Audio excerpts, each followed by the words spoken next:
So in no particular order, here are some things that are things you should do when you're negotiating buying a home. Number one, you should write the offer up. You should actually write it. If you're working with a buyer's agent, have your buyer's agent write it up. Too often, buyer's agents want to do an offer like verbally, right? And it's not taken as seriously.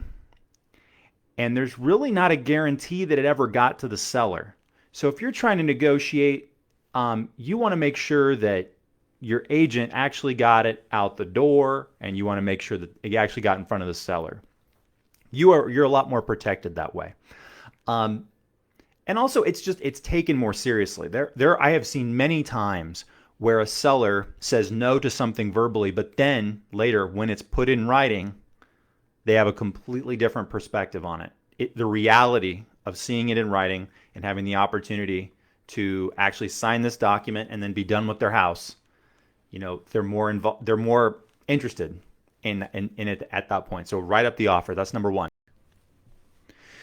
Number three is you need to attend inspections. Not all inspectors are created equal, but good inspectors as well as not so good inspectors, they cover a lot of ground in the house, and there's plenty of opportunities to ask questions. Do not just sit there and rely on a written inspection report a day or 2 or 3 days after the inspection was done and think you're going to be able to absorb all the things that were found at that inspection.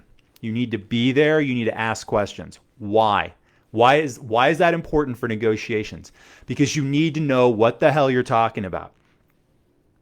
You need to know when you're asking for something to be fixed, or you're asking for money off the price of the house or whatever, you need to be able to substantiate it. And you're far more likely to be able to substantiate it and back your own beliefs up if you're just very well educated in the situation. You know exactly the problem because you were there and you saw it. You didn't read it in an email somewhere. Okay? So by attending, you get to learn more, you get to be more educated, and you get to come from more of a place of authority when you're trying to negotiate things with the seller after the inspection period is up, after the inspections are all done.